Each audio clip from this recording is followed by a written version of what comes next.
উপস্থিতি, আপনারা সকলে দেখবেন এই ফজলুর রহমান বলে ইয়াং জেনারেশন যুব সমাজ যখন সারা বাংলাদেশকে একটা সুশৃঙ্খল করার জন্য নিয়ে আসতেছে তখন বলে সমন্বয়। আমি বলবো ফজলুর রহমান সাহেব আপনিও কিন্তু 23 বছর বয়সে কিন্তু মুক্তিযোদ্ধা ছিলেন।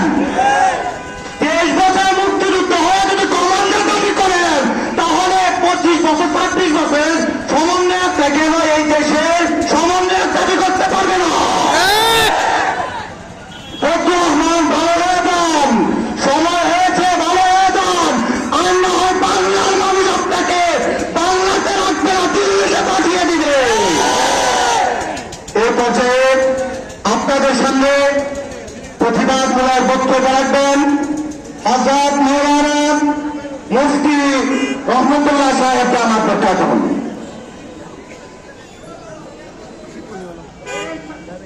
আসসালামু আলাইকুম। সন্তান আছে কিশোর বসে তুমি কে আমি কে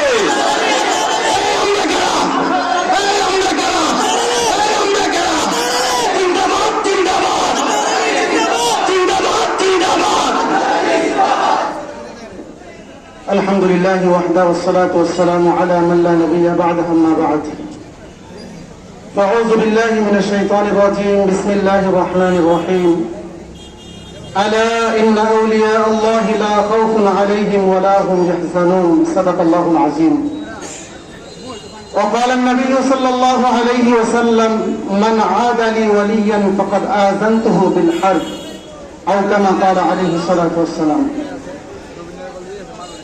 এই উপস্থিতি একটু আগে আমার আগে একজন কথা বলেছেন যে আমাদের আজকের এই প্রতিবাদ এটা ব্যক্তি ফজলুর বিরুদ্ধে, এটা কোন দলের বিরুদ্ধে নয়।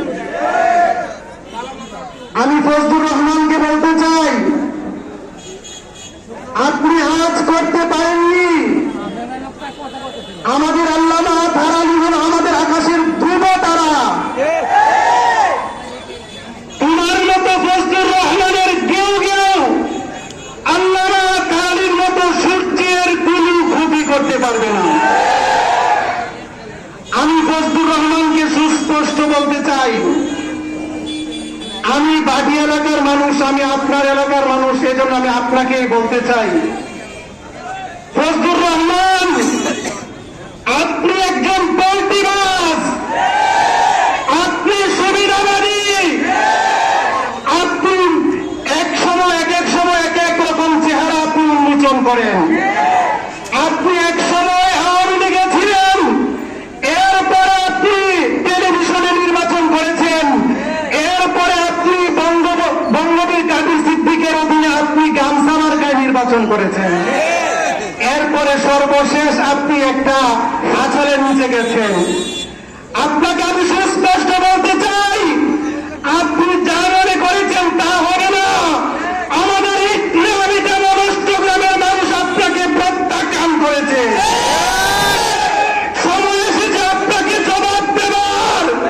আপনি নির্বাচনের সময় আপনি বুঝতে পারবেন কত ধানে কত চাল। ফজলুর রহমান আপনাকে আমি সুস্পষ্ট বলতে চাই আপনি প্রকাশ্যে ক্ষমা চাইতে হবে, অন্যথায় কিশোরগঞ্জের তাওহীদি জনতা আপনার বিরুদ্ধে আরো সোচ্চার হবে, আরো বলিষ্ঠ ভূমিকা পালন করবে। সর্বশেষ আমি বলতে চাই ফজলুর রহমান আপনার